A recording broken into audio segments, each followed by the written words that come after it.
Hello friends, स्वागत आहे तुमचं पुन्हा एकदा बाईट्स विथ प्रणू चॅनल मध्ये। आज ना बाईट्स विथ प्रणू मध्ये आपण सगळ्या मुलांच्या आवडीची अशी रेसिपी घेऊन आलेलो आहोत आणि ती म्हणजे चायनीज भेळ। अगदी झटपट बनणारी अशी ही चायनीज भेळ कशी बनवतात ती आपण लगेचच पाहूया। चायनीज भेळ बनवण्यासाठी ना सगळ्यात पहिल्यांदा आपण हे चायनीज भेळचं पॅकेट घेतलेलं आहे। हे ना कोणत्याही ग्रोसरी स्टोर मध्ये तुम्हाला मिळून जाईल। आता हे जर पॅकेट तुम्हाला ग्रोसरी मार्ट मध्ये नाही भेटलं तर आपले जे नॉर्मल नूडल्स असतात ना ते बॉईल करायचे।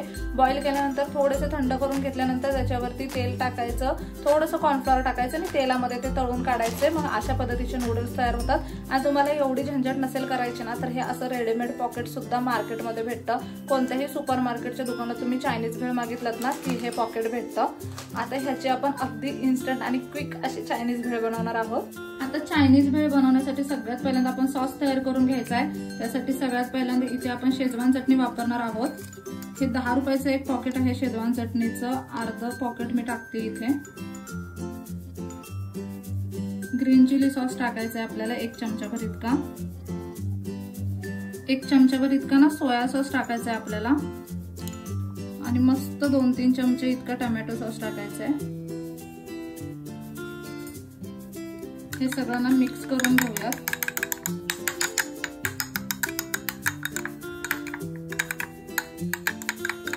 इथे तुम्ही पाहू शकता हा सॉस मस्त असा रेडी झालाय।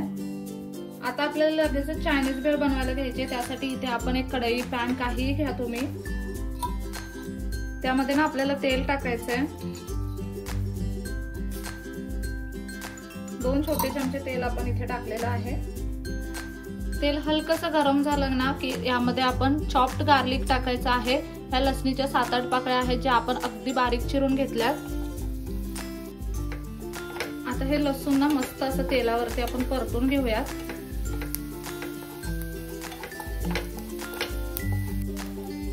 आता ना ह्याच्यामध्ये आपल्याला भाज्या टाकून घ्यायच्यात। इथे ना आपण शिमला मिरची उभी कट करून घेतली आहे। 1 शिमला मिरची आहे।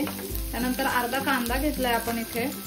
भरपूर असा कोबी टाकायचा आहे आपल्याला, अर्धा छोटा कोबी घेतलाय आपण इथे।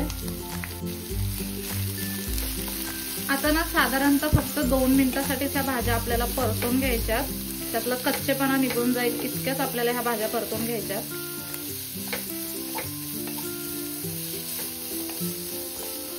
आता चायनीज भेळ बनवताना ना एक गोष्ट कायम लक्षात ठेवायची की ह्या ज्या आपण भाज्या घेतल्यात ना त्या भाज्या तुम्ही तुमच्या आवडीप्रमाणे कोणत्याही घेऊ शकता, पण कोबीचं प्रमाण सगळ्यात जास्त घ्यायचं। कोबी ना चायनीज भेळ मध्ये एकदम कमाल लागतो। आणि मेन पॉइंट म्हणजे ना ह्या भाज्या खूप जास्त नाही परतत बसायचं। साधारणतः 1 ते 1.5 मिनिटासाठी ह्या भाज्या छान अशा परतून घ्यायच्या। नंतर लगेचच याच्यामध्ये आपल्याला सॉस ऍड करायचा आहे। आता आपण ना मिनिट भरासाठी ह्या भाज्या परतून घेऊयात। आता यामध्ये ना अगदी किंचितचं मीठ टाकायचंय, कारण ना जे आपण सॉस यूज करणार आहे त्याच्यामध्ये ऑलरेडी मीठ असतं। आता हा जो सॉस आपण तयार केलेला तो आपल्याला सगळा यामध्ये टाकायचा आहे। आता हे सगळं मस्त असं मिक्स करून घेऊयात।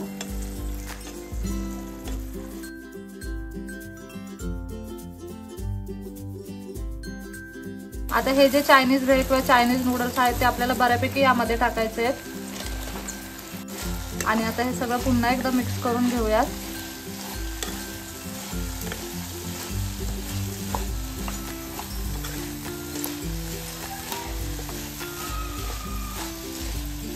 हे जेव्हा नूडल्स आपण यामध्ये टाकतो ना तेव्हा ना हे खूप जास्त मिक्स नाही करत बसायचंय।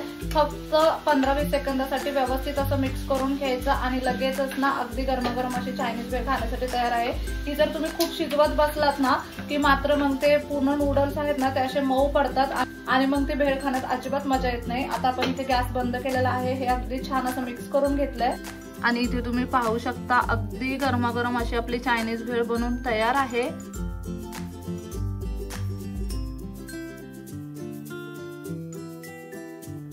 वरून ना कच्चा कोबी टाकायचा गार्निशिंग साठी आणि थोडेसं क्रंच येण्यासाठी हे आपण चायनीज नूडल्स वापरलेले आहेत। वरून थोडीशी कोथिंबीर टाकूया गार्निशिंग साठी।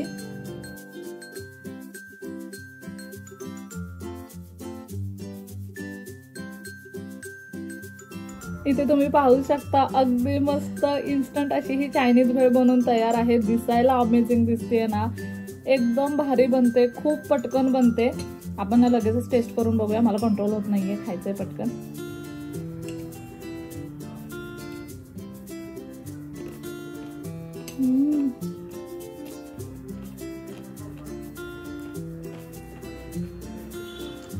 कमाल होते, कमाल, क्रंची क्रिस्पी, सॉस एकदम परफेक्ट झाला, एकदम भारी लागते। मुलं इतकं आवडीने खातील ना। हा पदार्थ जिभेला चव नसली तरी झटपट होणारा आणि जिभेला चव देणारा आहे। हो, आणि मुलं एवढे आवडीने खातील ना ही वाली अशी चायनीज भेळ तुम्ही मुलांना फक्त एकदा बनवून द्या, मुलं इतके खुश होतील ना। बाहेरचे चायनीज भेळ आणणं वगैरे किंवा रोज रोज मुलांना ते देणं ना पॉसिबल होत नाही, आणि मग मुलं हट्ट सुद्धा करतात ह्या गोष्टींचा। त्याच्यामुळे तुम्ही घरीच खूप सोप्या पद्धतीने हे असे पदार्थ बनवू शकता, मुलं खूप आवडीने खातील आणि अगदी कमाल अशी लागते ही वाली चायनीज भेळ। तुम्ही जर कधी केली नसेल ना तर नक्की एकदा ट्राय करा, खरंच खूप भारी लागते। तुम्ही ना बाहेरची चायनीज भेळ खाणं सोडाल, इतकी भारी बनते। अतिशय सोप्या पद्धतीने आपण ती बनवलेली आहे, अजिबात वेळ वाया जात नाही। इथे वरती आपण गार्निशिंगसाठी मस्त अशी कोथिंबीर टाकली, त्याच्याऐवजी तुम्ही स्प्रिंग ऑनियन सुद्धा टाकू शकता। त्याचबरोबर तुम्ही गाजर, बीट काही वापरू शकता, त्यानिमित्ताने मुलांच्या पोटात भाज्या सुद्धा जातील आणि मुलं हे सगळं आवडीने सुद्धा खातील। खूप आवर्जून ट्राय करण्यासारखी रेसिपी आहे, नक्की ही रेसिपी ट्राय करा। कसा वाटला व्हिडिओ मला कमेंट करून नक्की सांगा। चला तर मग नेक्स्ट व्हिडिओमध्ये भेटूया, तोपर्यंत मस्त खा, भरपूर फिरा आणि आनंदी राहा।